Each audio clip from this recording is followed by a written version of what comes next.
I think was the most painful thing. Sir, I want to ask you with regard to the Pakistani position in terms of Taliban. Do you think it is needed to talk to them and also to recognize this new government? I think the world, the international community, they do not have a choice. Because if they do not, Taliban is a reality now, they have taken over Afghanistan. Now what are the choices left in front of the international community? I think the only one choice left is that they should incentivize them, they should encourage them to stick to the promises or announcements they have made about inclusive government, about human rights, having given amnesty to everyone. I think the world should encourage them to walk this path. And if that happens, and hopefully, if it works, you could have peace in Afghanistan after 40 years. But what if the world community decides to put sanctions on them, or what happens? It's the people of Afghanistan that are going to suffer. A country which relied until this Taliban have taken over. Until then, the Afghan government, 75% of their budget was foreign aid. If the foreign aid disappears, the country will collapse.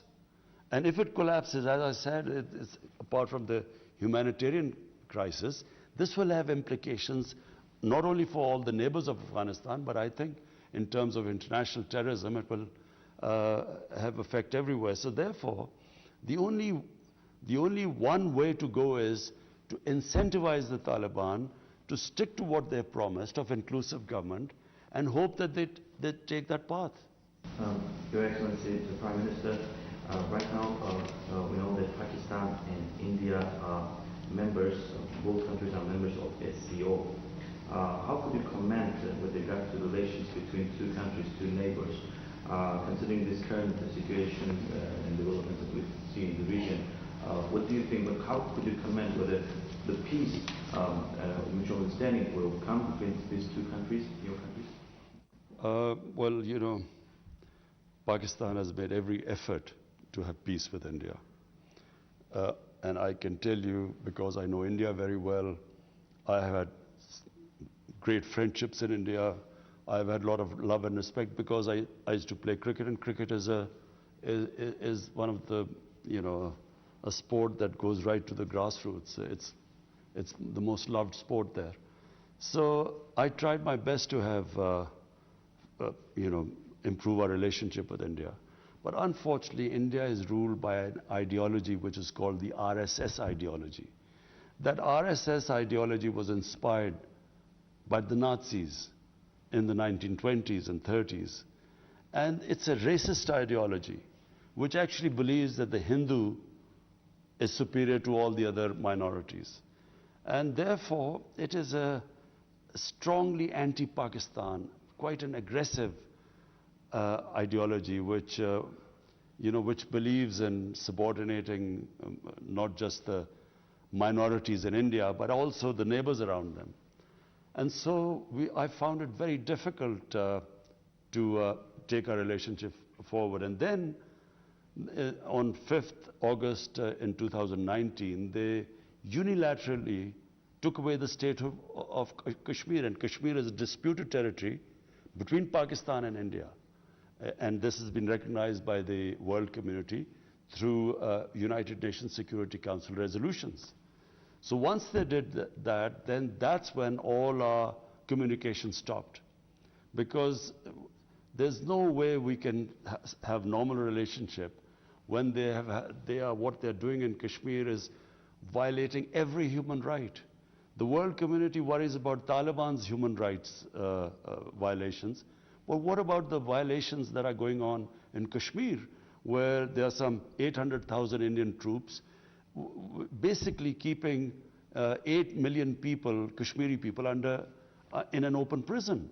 And every right of theirs is violated. They talk about women's rights in Afghanistan, but there are about, 40,000 Kashmiri women that have been raped by the security forces. and all sorts of human rights abuses. This has been well documented by the Human Rights Commissioner of the United Nations.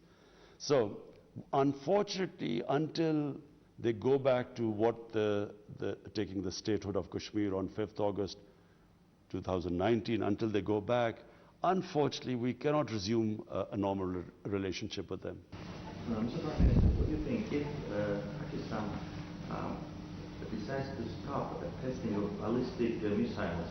Do you think it will somehow help to improve relationships between your countries? Pakistan is almost 7 times smaller than India. And, you know, we always heard the argument that the reason why Israel must have missiles and nuclear weapons because Israel is tiny and they are surrounded by hostile neighbors. So what about Pakistan? We had 3 wars with India till 1971. And ever since we've had the nuclear deterrence, actually there has been no war between us. So really for a small country which has a hostile neighbor 7 times the size, actually it is your only protection.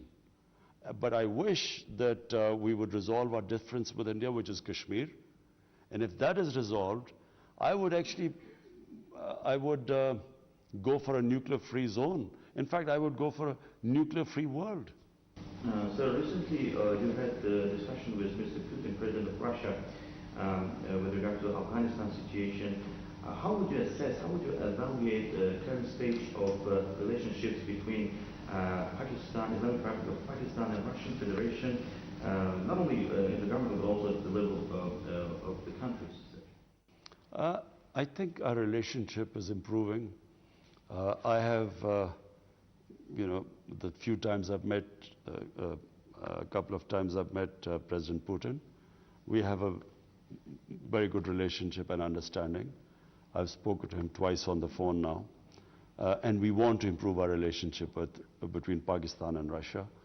Our concern is the situation in Afghanistan. In fact, all the countries around Afghanistan, at the moment, the main concern is that Afghanistan should not descend into chaos.